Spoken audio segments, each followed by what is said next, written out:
Tempo comum, 13ª semana, sábado. Tema: 9. O vinho novo. Pontos a meditar. 1. Dispor a alma para receber o dom divino da graça, os odres novos. 2. A contrição restaura-nos e prepara-nos para receber novas graças. 3. A confissão sacramental, meio para crescer na vida interior. Pelo sinal da Santa Cruz, livrai-nos Deus, nosso Senhor, dos nossos inimigos. Em nome do Pai, do Filho e do Espírito Santo. Amém. Meu Senhor e meu Deus, creio firmemente que estás aqui, que me vês, que me ouves. Adoro-te com profunda reverência. Peço-te perdão dos meus pecados e graça para fazer com fruto este tempo de oração. Minha Mãe Imaculada, São José, meu Pai, Senhor, meu anjo da guarda, intercedei por mim.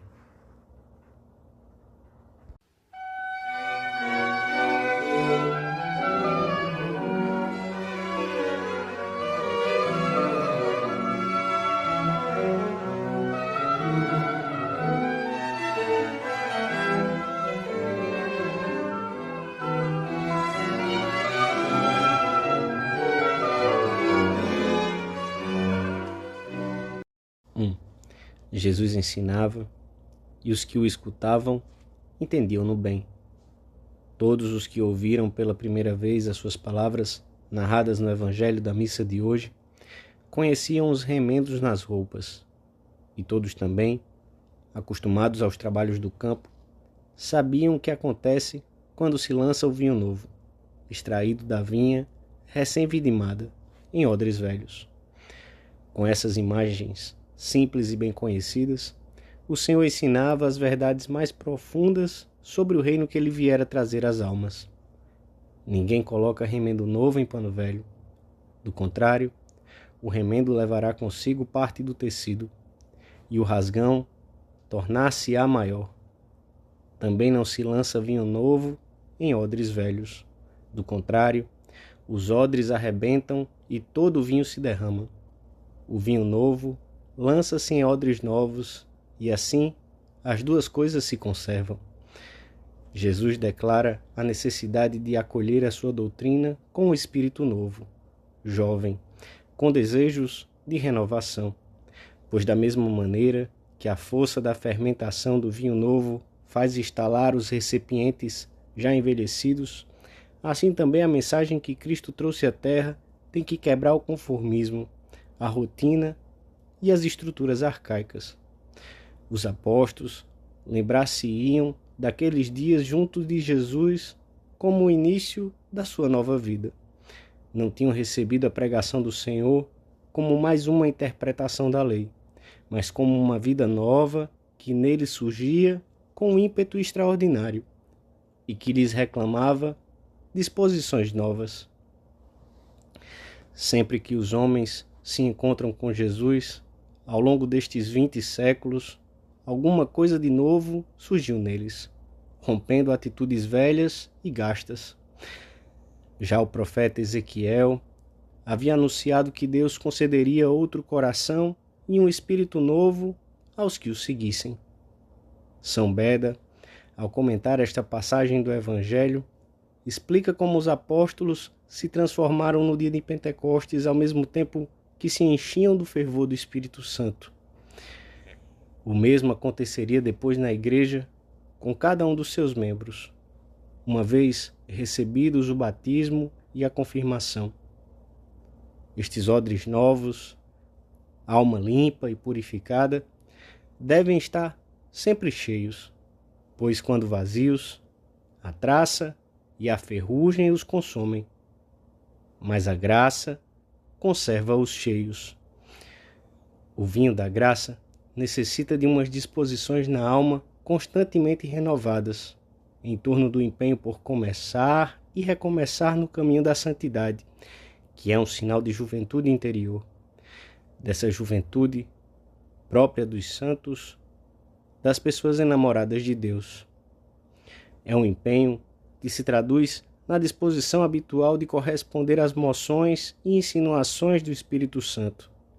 pois desse modo nos preparamos para receber outras novas, como também na disposição de recorrer ao Senhor, pedindo-lhe que cure a nossa alma, sempre que não tenhamos sido plenamente fiéis.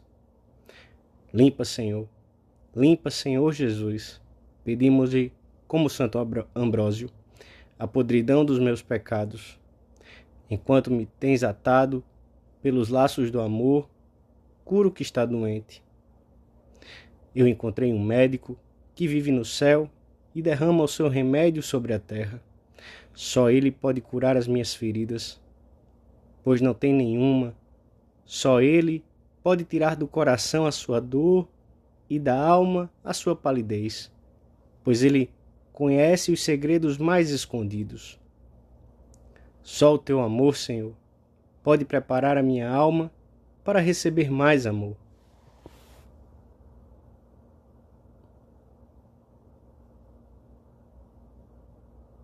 Dois. O vinho novo, que o Espírito Santo traz constantemente à alma, não envelhece, mas os odres podem envelhecer. Quando se quebram, são atirados ao lixo e o vinho perde-se. Por isso, é necessário restaurar continuamente a alma, rejuvenescê-la, pois são muitas as faltas de amor, os pecados veniais talvez, que a impedem de receber mais graças e a envelhecem. Nesta vida, sempre sentiremos as feridas dos pecados, defeitos do caráter que não se vencem de maneira definitiva, chamadas da graça que não sabemos atender com generosidade, impaciências, rotina na vida de piedade, faltas de compreensão. O que nos prepara para novas graças é a contrição que aumenta a esperança, evita a rotina e faz com que o cristão se esqueça de si mesmo e se aproxime novamente de Deus, com um ato de amor mais profundo. A contrição caracteriza-se pela aversão ao pecado e pela conversão a Cristo. Não se identifica, portanto, com o estado em que a alma pode encontrar-se por causa dos efeitos desagradáveis do seu erro, a quebra da paz familiar, a perda de uma amizade. Nem mesmo consiste no desejo de não se ter feito o que se fez.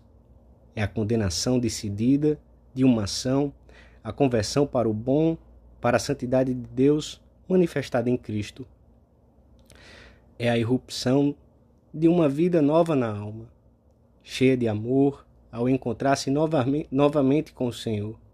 Por isso, não sabe arrepender-se, não se sente movido à contrição quem não relaciona os seus pecados, tanto os grandes como as pequenas faltas, com o Senhor. Diante de Jesus, todas as ações adquirem a sua verdadeira dimensão. Se ficássemos a sós com as nossas culpas, sem essa referência à pessoa ofendida, provavelmente justificaríamos e tiraríamos importância às nossas faltas e pecados, ou então nos encheríamos de desalento e desesperança diante de tanto erro ou omissão.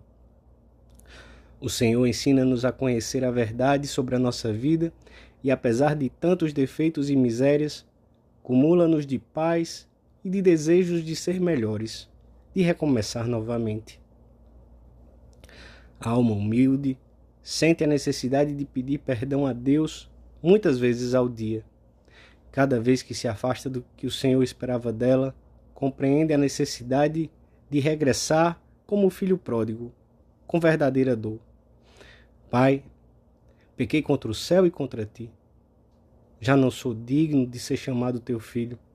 Trata-me como um dos teus jornaleiros.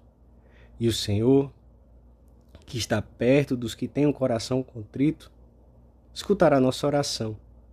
Com essa contrição, a alma prepara-se continuamente para receber o vinho novo da graça.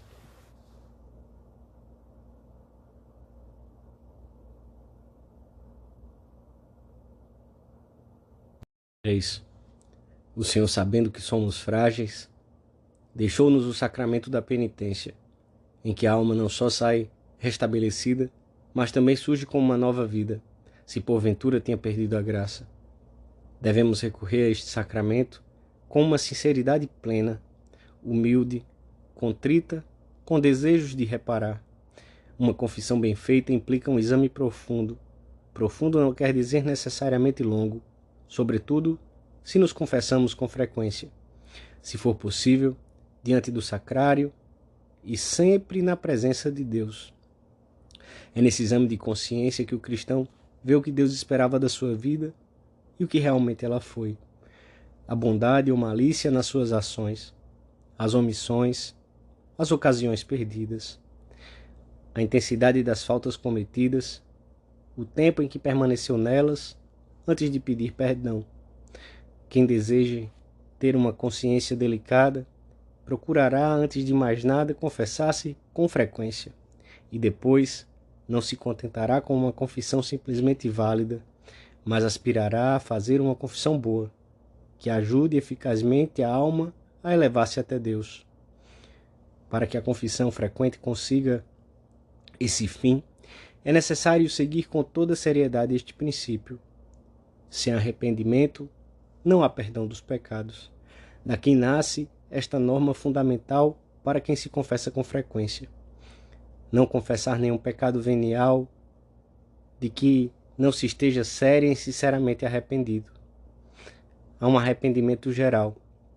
É a dor e a detestação dos pecados cometidos em toda a vida passada. Esse arrependimento geral é de uma importância excepcional para a confissão frequente, pois ajuda-nos a cicatrizar as feridas deixadas pelas fraquezas, purifica-nos a alma e faz-nos crescer no amor ao Senhor.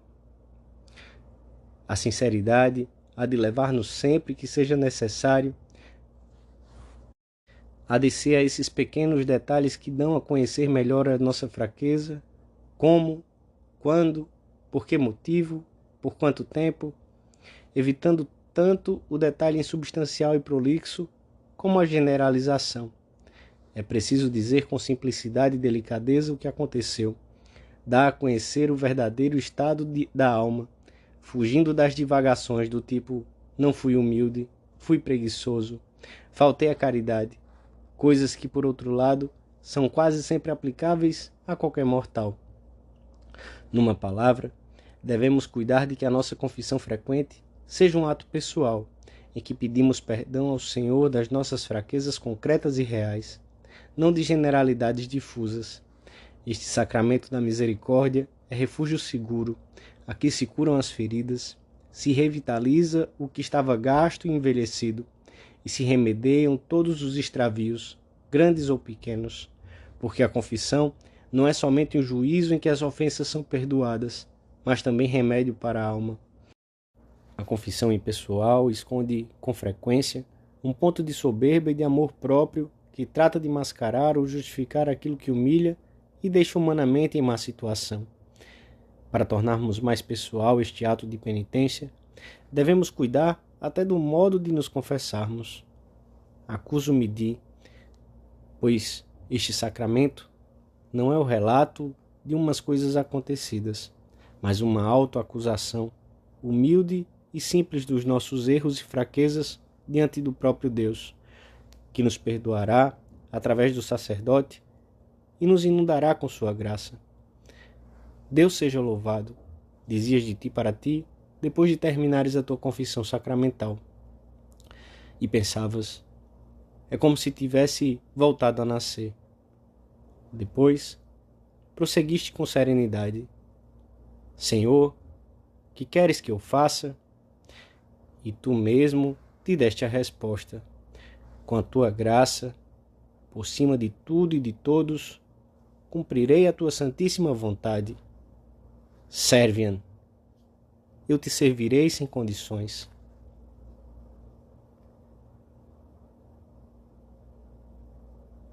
Dou-te graças, meu Deus, pelos bons propósitos, afetos e inspirações que me comunicaste nesta meditação. Peço-te ajuda para os pôr em prática.